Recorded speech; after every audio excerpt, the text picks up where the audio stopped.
नमस्कार। मैं डॉक्टर जितेंद्र पाकर, दर्शन शास्त्र विभाग, राजकीय महाविद्यालय करौली। मित्रों, आज हम बीए पार्ट थर्ड का जो समकालीन भारतीय दार्शनिक है उस पेपर के बारे में हम आप लोगों के से आज डिस्कस करेंगे। समकालीन भारतीय दार्शनिक को हम 5 यूनिट यानी 5 इकाइयों में विभक्त किया गया है और इन 5 इकाइयों में प्रत्येक इकाई में एक एक भारतीय दार्शनिक जो है उनके विचारों पर विचार विमर्श करेंगे। प्रथम जो इकाई है उसमें विवेकानंद का अध्ययन किया जाएगा, द्वितीय इकाई में अरविंदो का, और जो तृतीय इकाई है उसमें महात्मा गांधी के विचारों पर दृष्टिपात करेंगे, और चतुर्थ जो इकाई है उसमें डॉक्टर राधाकृष्णन की दार्शनिक के जो विचार है उन पर विचार किया जाएगा, और अंतिम और पंचम जो इकाई है उसमें रविन्द्रनाथ टैगोर। तो ये 5 जो दार्शनिक है भारतीय दार्शनिक, और उनके बारे में जो बीए पार्ट थर्ड का जो दर्शन शास्त्र का जो विषय है उस विषय के बारे में हम यहाँ एक एक दार्शनिकों पर परिचर्चा करेंगे। आज हम श्री अरविंदो का दर्शन इस पर विचार विमर्श करते हैं। श्री अरविंदो के जो दार्शनिक जो विचार है उन दार्शनिक विचारों की पृष्ठभूमि में हम कुछ बिंदुओं पर डिस्कस करते हैं। इन बिंदुओं के अंतर्गत हम संपूर्ण दर्शन को समझने का प्रयास करते हैं।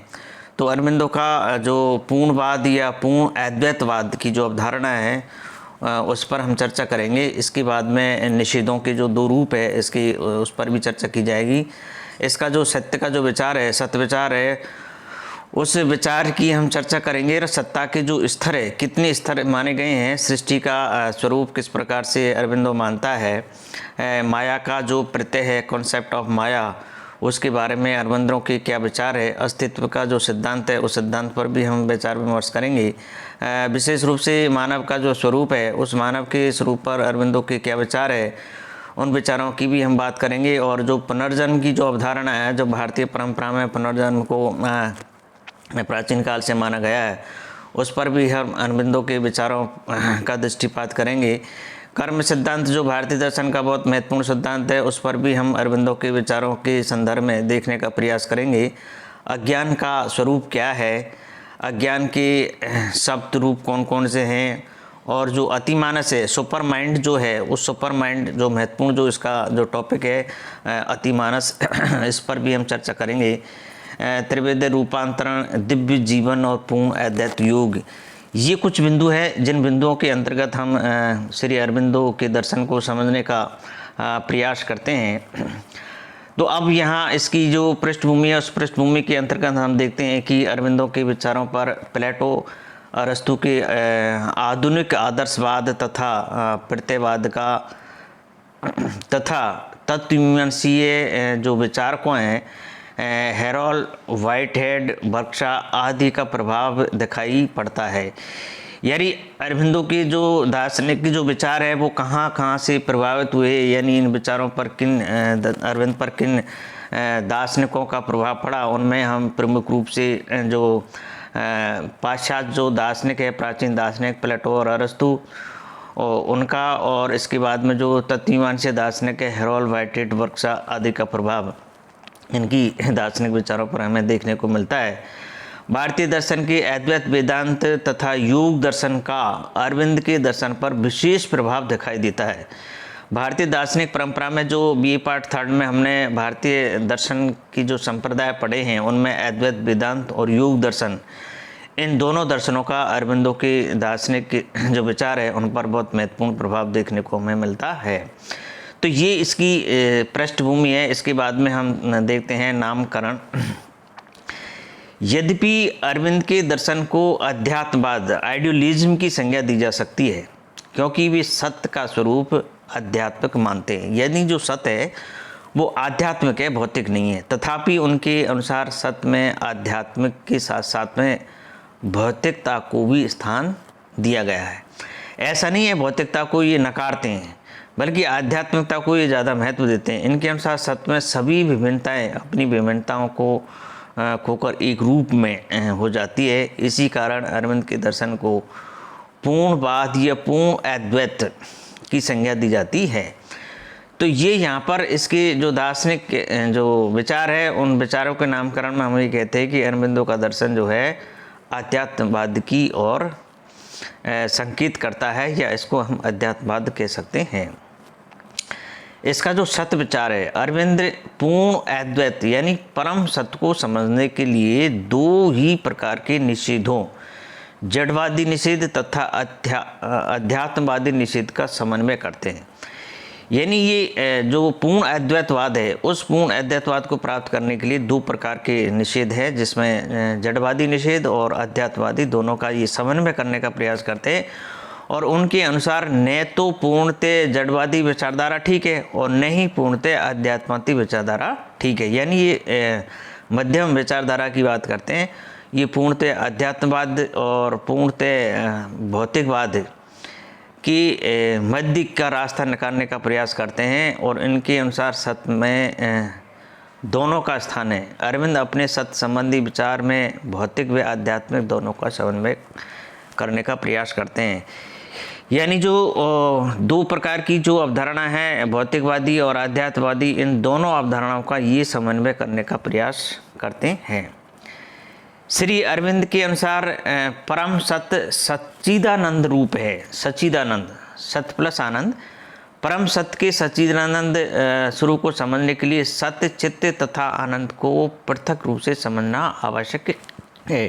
यानी इसके जो तीन जो बिंदु है, सत्य, चित्त और आनंद, तो उसको हम समझने का प्रयास करते हैं।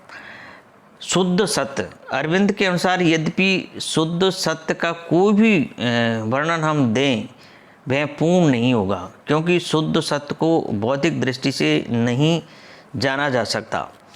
यद्यपि फिर भी इतना भर कहा जा सकता है कि शुद्ध सत्य असीम, त्रिकालाबाधित तथा देश काल से परे है। असीम मतलब सीमित नहीं है, त्रिकालाबाधित तीनों कालों से कालाबाधित, तीनों कालों से बाधित नहीं है, और देश काल से भी ये परे है।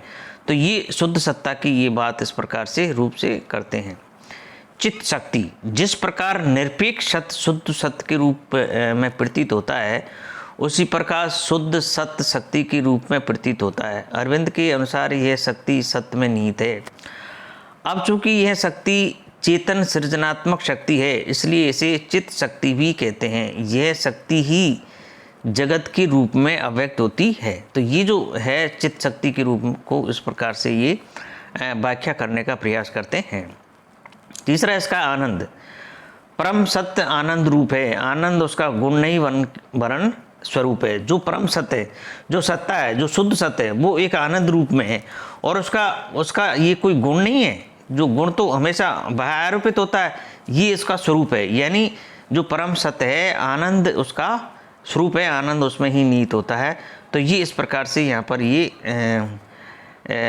अपने जो सच्चिदानंद की जो बात की गई है, उसको इस प्रकार से ये समझाने का प्रयास करते हैं। अब हम देखते हैं कि सत्ता के जो स्तर है वो कितने स्तर मानते हैं। तो श्री अरविंद के अनुसार सत्ता के विभिन्न स्तर सत्ता के अव्यक्त रूप से संबंधित है। इस अव्यक्त रूप के कारण ही हमें सत्ता के अनेक स्तर दिखाई पड़ते हैं। तो सत्ता के अनेक स्तर मानते हैं। विशेष रूप से ये 8 स्तरों की बात करते हैं, जिसमें शुद्ध सत्य, चित्त शक्ति, आनंद, अतिमानस, मानस, मन, प्राण और जड़ तत्व। तो ये सत्ता के 8 स्तर मानते हैं। तो इन 8 में से प्रथम 4 उच्चार्ध गोलार्ध के अंतर्गत आते हैं, जबकि अंतिम जो 4 है निम्न गोलार्ध के अंतर्गत आते हैं। निम्न गोलार्ध में वे स्तर आते हैं जो विकास प्रक्रिया के क्रम में व्यक्त हो चुके हैं, जबकि उच्चतर गोलार्ध में विकास प्रक्रिया के वे क्रम आते हैं जो अव्यक्त नहीं हुए, अभी अव्यक्त नहीं हुए, उनमें विकास प्रक्रिया अभी प्रवेश करना बाकी है। अरविंद के अनुसार ये गोलार्ध एक दूसरे के विपरीत नहीं है, वरन निम्नतर गोलार्ध के हर स्तर के अनुरूप उच्चतर गोलार्ध का एक स्तर है, जो इस रेखा चित्र के माध्यम से इसको समझ सकते हैं।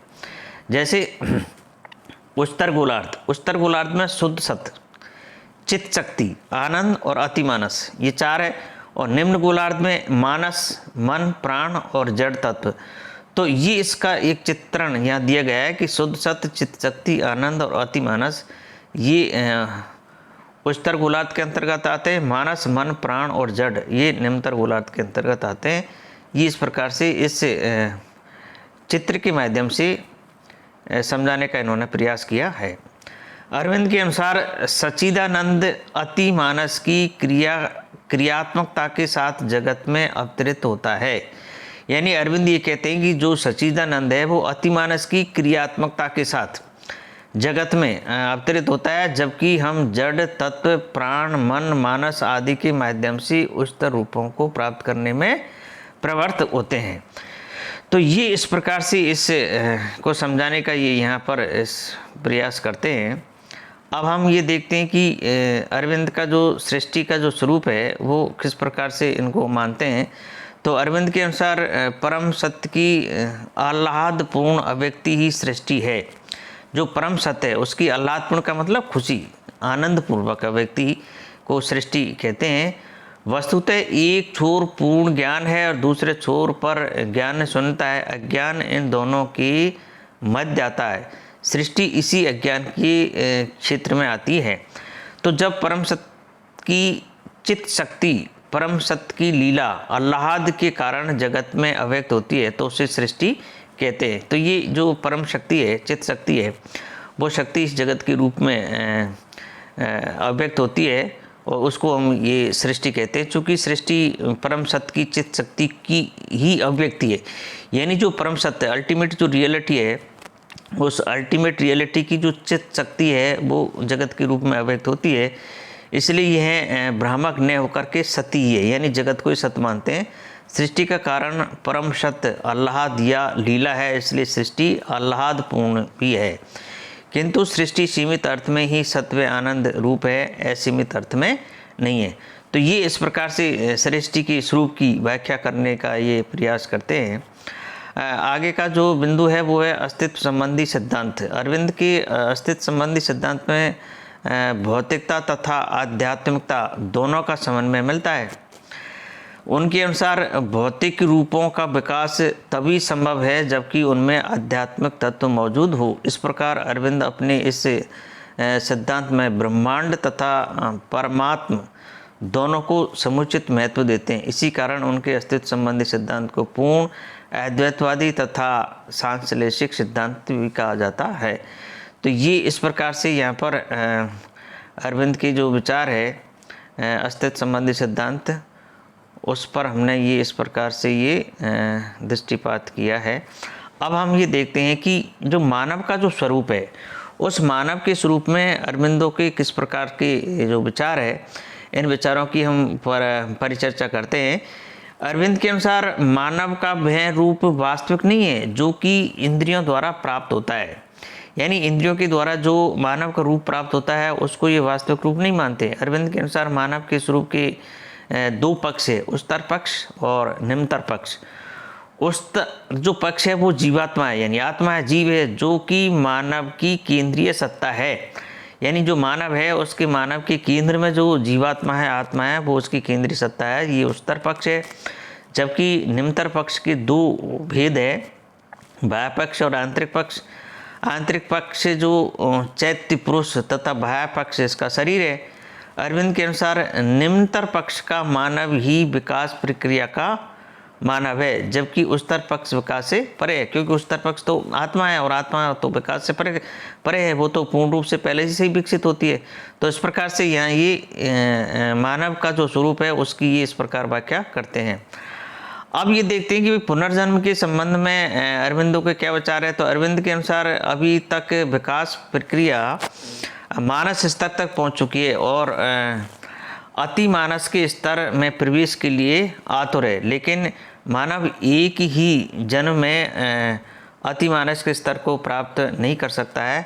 अतः उसके लिए जीवात्मा का पुनर्जन्म होना आवश्यक है। अर्थात अति मानसता को प्राप्त करने के लिए अरविंद जो है पुनर्जन्म की पर बल देते हैं। यानी एक ही जन्म में अतिमानस को प्राप्त नहीं हो सकता है, इसलिए उसे अतिमानस को प्राप्त करने के लिए बार बार जन्म लेना पड़ता है।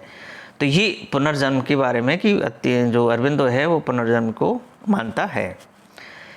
इसके बाद में इसका जो कर्म सिद्धांत है, अरविंद का कर्म सिद्धांत संबंधी जो विचार है वो परंपरागत विचार से भिन्न है।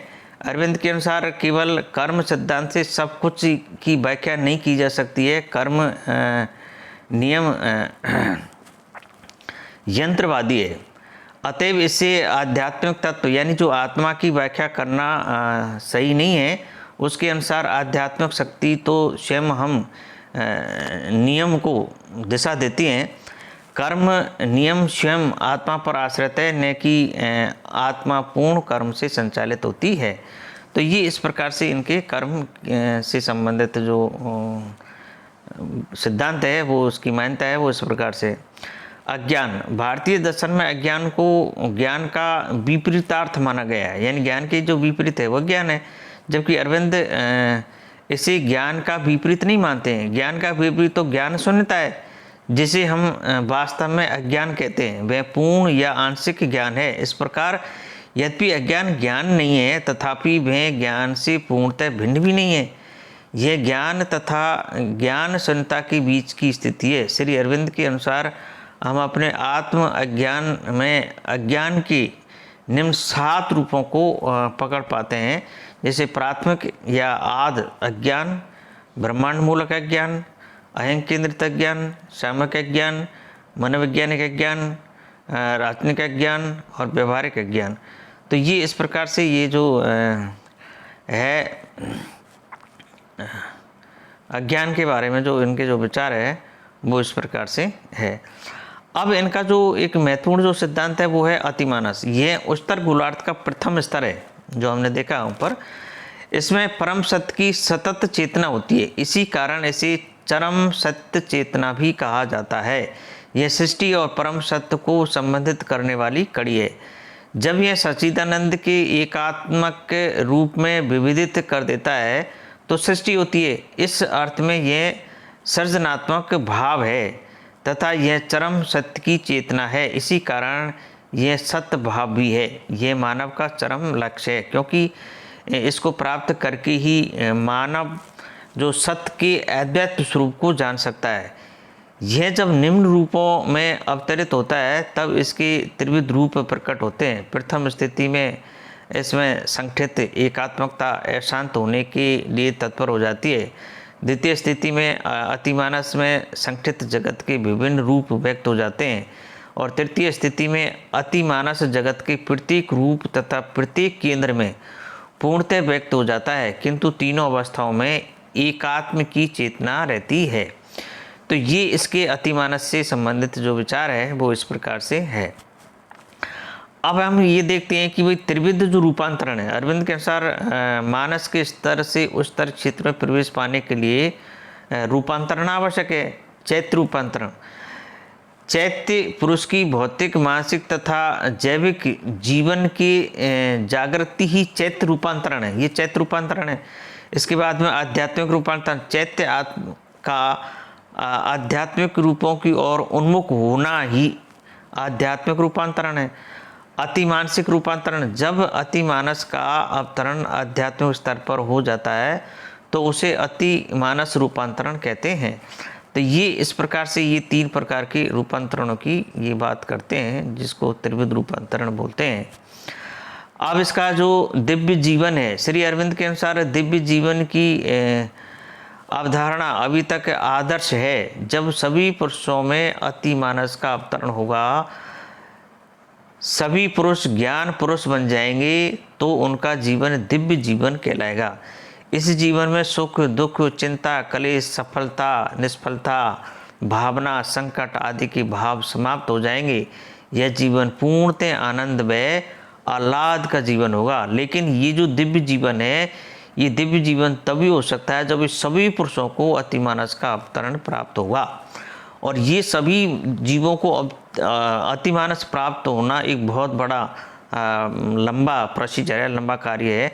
तो ये इस प्रकार से ये दिव्य जीवन की कल्पना करते हैं। पूर्ण अद्वैत युग, श्री अरविंद के अनुसार चूँकि विकास प्रक्रिया मानस स्तर तक पहुँच चुकी है और अति मानस के स्तर को प्राप्त करने के लिए निरंतर विकास की ओर अग्रसर है, किंतु इस विकास की गति धीमी है। अतएव इसके लिए आवश्यक है कि हमारी चेतना का केंद्र बाहर न होकर के आंतरिक हो। इसके लिए योग की आवश्यकता है। अरविंद के योग को पूर्ण अद्वैत योग इसलिए कहा जाता है क्योंकि अरविंद के योग का पालन सभी व्यक्ति सुगमता से कर सकते हैं। ये योग का लक्ष्य अनात्म आत्म का भेद नहीं मानते, वरन अनात्म की आत्म के रूप में पहचान मानते हैं। अरविंद के अनुसार योग का लक्ष्य भौतिक स्तर का निषेध करना नहीं है, वरन इन्हें भी आध्यात्मिक रूप में रूपांतरित करना है। तो इस प्रकार से अरविंद के योग में योग के सभी रूपों का समन्वय देखने को मिलता है। इस कारण इसे पूर्ण अद्वैत योग कहा जाता है। तो ये इस प्रकार से अरविंद के जो दार्शनिक जो विचार हैं, उन दार्शनिक विचारों की हमने यहाँ चर्चा की है। निश्चित रूप से आपने जो अरविंद के जो विचार है, उन विचारों को ध्यान से सुना होगा, और ध्यान से सुनने के बाद में आप जब अरविंद के दार्शनिक विचारों को अच्छी तरह पढ़ेंगे तो निश्चित रूप से आपके जो हमने जो पाठ्यक्रम के जो बिंदु बताए हैं, इन बिंदुओं के अंतर्गत इन समस्त जो विचारों की हमने चर्चा दृष्टिपात यहाँ डाली है। और इस प्रकार से ये अरविंद की विचार जो है, दार्शनिक जो विचार हैं, उन दार्शनिक विचारों की विवेचना इस वीडियो के माध्यम से हमने की है। धन्यवाद।